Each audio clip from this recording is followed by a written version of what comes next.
I was a teenager, I used to spend every weekend at my grandpa's house.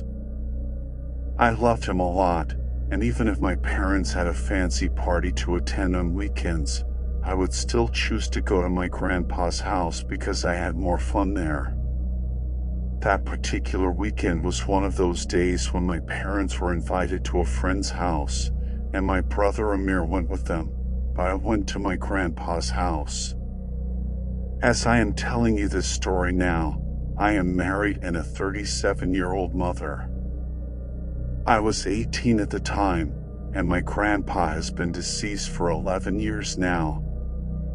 On that weekend, I went to my grandpa's house. He was sitting and fiddling with his radio, which seemed to have some issue and was not producing any sound. I went into the kitchen, poured 2 cups of tea for myself and him, and brought them out so we could drink together. After we finished our tea, I asked him, "Grandpa, should I bring the cards so we can play?" My father never lets us play cards at home. My grandpa said, "Go ahead, dear, bring them." We started playing, and during the game, I asked him, "Dad says you used to gamble a lot in the old days, and they say you made Grandma miserable because you lost so much in gambling." My grandpa looked at me, fell into deep thought, and did not say anything. I quickly apologized. "I did not mean to upset you, Grandpa." "I am sorry." He replied, "No, dear, I am not upset. I was just thinking that I wish I had always lost in gambling and was not such a professional gambler." I asked, "What do you mean?" "So, what is Dad talking about?" He explained, "Those stories were made up by your grandmother and told to your father. The truth is, I was a very skilled gambler in my youth, and that is what led to my downfall. My life became dark for a period of time."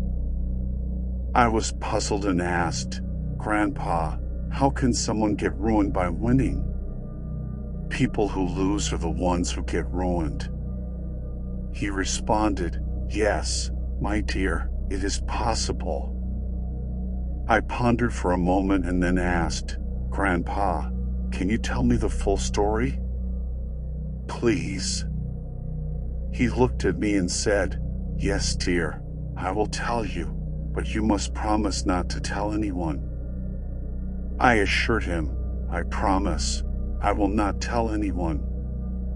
My grandpa then began to tell his story. I was around 20 years old when I first entered a gambling house. At first, I just watched and occasionally served tea. Since people can observe better when they are not involved in the game, I learned some of the tricks. Then one day, I befriended a professional gambler who taught me all the tips and tricks. Within a short period, I became so skilled that I only played for high stakes and would not even bother with small amounts. During that time, I was dating your grandmother, and since she had fallen in love with me, she agreed to marry me when I proposed. At that time, she had no issue with my gambling. 5 years passed, and one day I was sitting in the gambling house when a stranger came and sat beside me. He said, "Hello. I have heard a lot about you from others. I want to play with you, although I know you cannot beat me." I was young and inexperienced at the time, and proud of my recent wins, so I replied, "You are overestimating yourself. No matter how clever you are, you cannot beat me." He confidently said, "We will see in the game that whose words are a bluff." His words made me angry, and I agreed to play, asking, "What are we betting on?"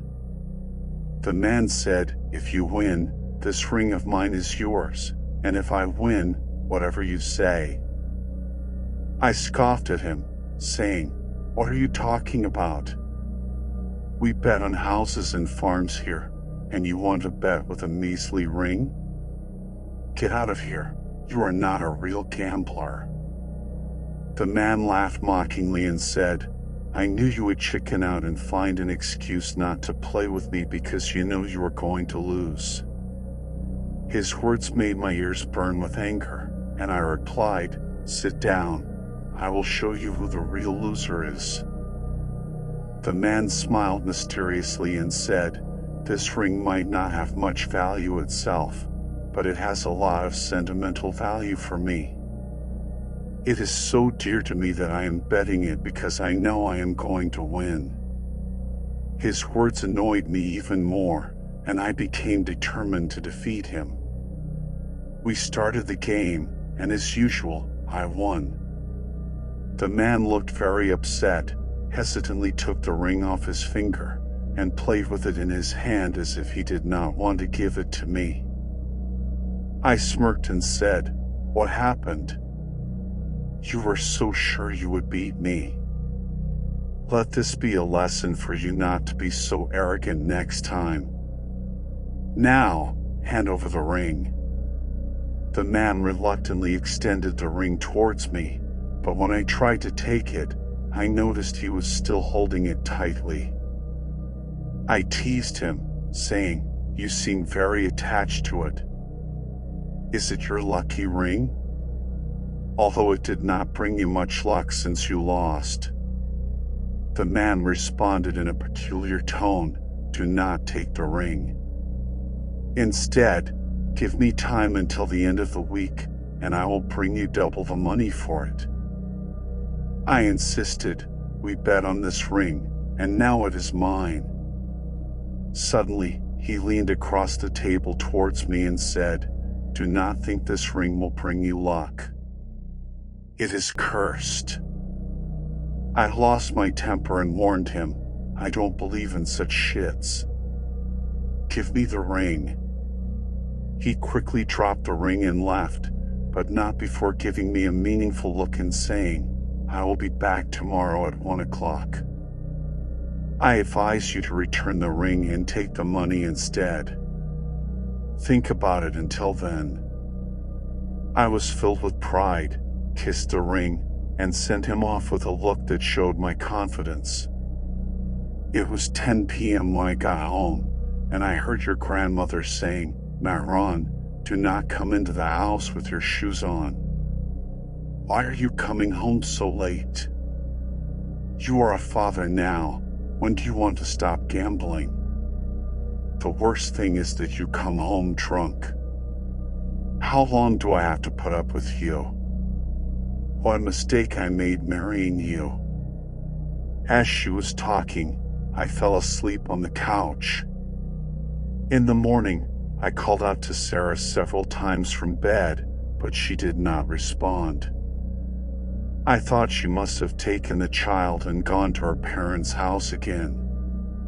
The last time I called her name, I suddenly heard my father's voice, who died many years ago, which said, Yes, Maron. Do you need something? Sarah has gone to her father's house. For a moment, I froze in fear. I got up, searched the entire house and the yard, but no one was there. I thought to myself, why did I face such a dream? I went back to my room and sat there, thinking for a while. How could it be possible that I heard my father's voice? After some time, I was going through my financial accounts when I felt someone walking around me. I was terrified. I looked behind, but there was no one there. I left the house and went to my shop to check on things there.